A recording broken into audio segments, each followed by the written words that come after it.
جس طرح آج سرکار غریب نواز رضی اللہ تعالی عنہ کی شان میں گستاخیاں کی جا رہی ہیں، سلطان الہند عطائے رسول حضرت سیدنا خواجہ غریب نواز معین الدین چشتی اجمیری رحمت اللہ تعالی علیہ کے مزار اقدس کو توڑنے کی، وہاں پر مندر بنانے کی بات کی جا رہی ہے، اور جو یہ گستاخیاں کر رہے ہیں نا میرے عزیزو، اور کورٹ میں جا رہے ہیں کہ یہاں سروے کرایا جائے اور یہاں دیکھا جائے، یہاں مورتیاں نکلیں گی، یہ گستاخیاں کرنے والے یاد رکھیں جیسے تم آج گستاخیاں کر رہے ہو، تمہارے بڑوں نے بھی ایسے ہی گستاخیاں کی تھی۔ سرکار غریب نواز رضی اللہ تعالی عنہ نے ایسا سبق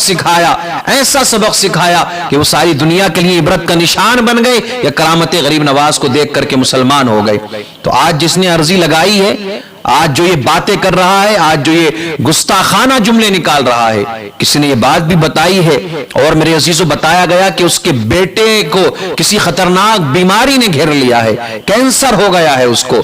تو جو بھی گستاخیاں کرے گا، اللہ کے ولیوں سے جو ٹکرائے گا، اللہ رب العزت اس سے اعلان جنگ فرماتا ہے۔ اللہ کے ولیوں کی اہمیت کو کم نہ سمجھا جائے، ان کی شان میں گستاخیاں نہ کی جائے۔ تاریخ اٹھا کر کے دیکھو، جتنے بھی اللہ کے ولی ہوئے ہیں، جتنے بھی بزرگان دین اس روئے زمین پر تشریف لائے ہیں، اس وقت کے بڑے بڑے بادشاہوں نے ان سے ٹکرانے کی کوشش کی۔ سرکار غریب نواز کی ذات دیکھیں آپ جب ظاہری حیات کے ساتھ میں اس دنیا میں موجود تھے،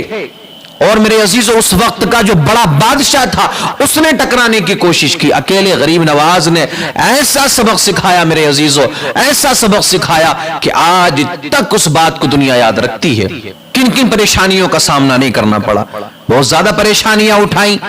بہت زیادہ تکالیف کا سامنا کیا، دین کی تبلیغ کے لیے، دین کی اشاعت کے لیے، دین کو پھیلانے کے لیے بہت کچھ کیا۔ اللہ رب العزت دین کا کام اپنے جب کسی بندے سے لیتا ہے نا، تو اس کی مدد بھی میرا رب بھرپور فرماتا ہے۔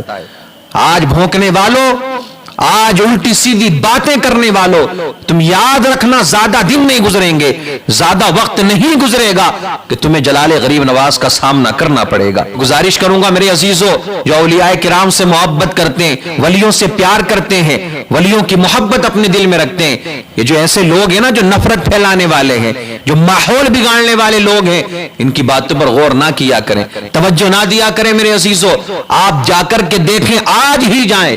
آج ہی پہنچیں آپ دربار غریب نواز میں، وہاں جا کر کے آپ دیکھیں گے تو میرے عزیزو غیر مسلموں کی تعداد آپ کو وہاں زیادہ نظر آئے گی،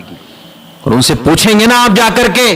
تو کوئی کہے گا کہ مجھے یہاں سے آنکھوں کی روشنی ملی ہے، کوئی کہے گا میں اس لیے آتا ہوں کہ یہاں سے مجھے اولاد ملی، اس کا یہ عقیدہ ہے۔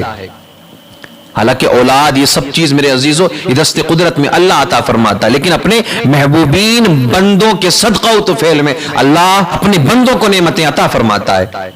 تو یہ ان کا عقیدہ کہ یہاں سے ہمیں اولاد ملی ہے۔ تو یہ کہتا ہے 28 سال ہو گئے آتے آتے، پوچھا گیا نا غیر مسلم ہے، ہندو بھائی ہے، پوچھا گیا کہ کیوں آ رہے ہو اتنے سالوں سے،